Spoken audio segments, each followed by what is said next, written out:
اور وہ آدمی جو ساری عمر اپنے باپ سے پیسے لیتا رہا ہے، جس وقت ابو کا ہاتھ ایسے ہوگا نا، میں زندہ نہیں بچوں گا کہ میرے سامنے میرے باپ کا ہاتھ پھیلا ہوا ہے۔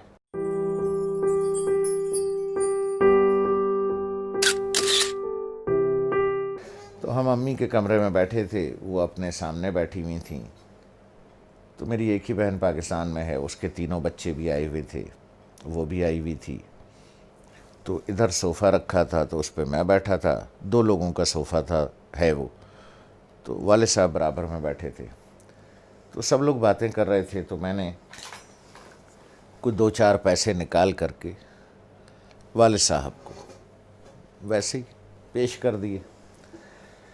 تو میں نے عین اس موقع پر یہ کیا کہ جب میں سمجھا کہ کوئی نہیں دیکھ رہا ہے، ٹھیک ہے، سب اپنے اپنے گپ میں لگے ہوئے ہیں، کوئی نہیں دیکھ رہا ہے، تو میں نے اس موقع سے فائدہ اٹھا کے جلدی سے چھپا کے ابو کو، مجھے نہیں پتا تھا کہ امی دیکھ رہی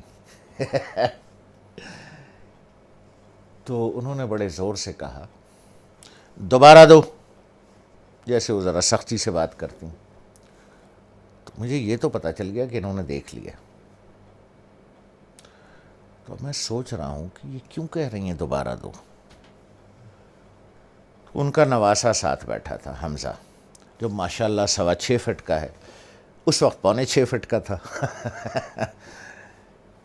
تو مجھے تو انہوں نے بہت سختی سے کہا دوبارہ دو، اور اپنے نواسے سے کہا، حمزہ دیکھو ماموں نانا کو کیسے پیسے دے رہے ہیں۔ تو میں نے دوبارہ دے دیے، تو والدہ نے کہا کہ اب اسے بتاؤ کہ تم نے ایسے کیوں دیے۔ تو میں نے کہا دیکھو بھائی حمزہ میاں، یہ میرے والد صاحب ہیں، میں ساری عمر ان کے ہاتھ سے پیسے لیتا رہا ہوں۔ میں نے کہا حمزہ میاں، جس وقت ابو کا ہاتھ ایسے ہوگا نا، تو میں تو مر جاؤں گا، میں زندہ نہیں بچوں گا کہ میرے سامنے میرے باپ کا ہاتھ پھیلا ہوا ہے، اس لیے بیٹا میں ایسے دیتا ہوں یہاں رکھ کے کہ والد صاحب یہاں سے اٹھا لیں، انہیں میرے سامنے ہاتھ نہ پھیلانا پڑے۔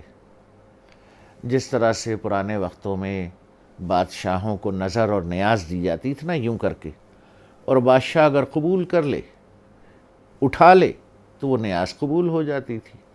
جیسے آج بھی مزاروں پر ادھر ادھر پیروں کو ایسے کر کے نظر دی جاتی ہے، پیر صاحب ہاتھ لگا دیتے ہیں یا کبھی کبھی اٹھا بھی لیتے ہیں، تو سمجھیے وہ نظر اور وہ نیاز قبول ہو گئی۔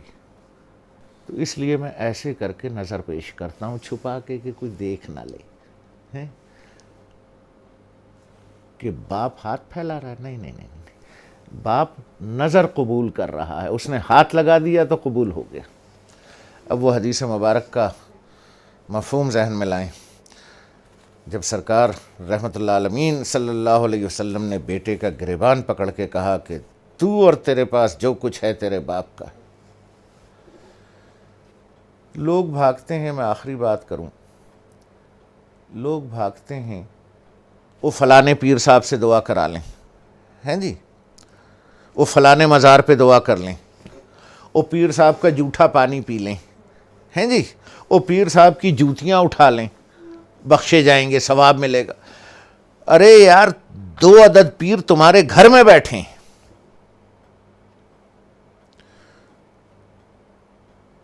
ایک عورت ایک مرد، 2 پیر تمہارے گھر میں بیٹھے ہیں یار، جا کے ان کی جوتیاں سیدھی کر، ان کا جھوٹا پانی پی، ان کے پیر دبا، پیر صاحب کے بجائے باپ کو نظر اور نیاز پیش کر، جا کے ابا کے جوتے پالش کر، ماں کی چپلیں سیدھی کر کے رکھ۔ 2 پیر گھر میں بیٹھے ہیں، ان کو چھوڑ کے اللہ کو ڈھونڈنے کہیں اور جاتے ہو، شرم نہیں آتی؟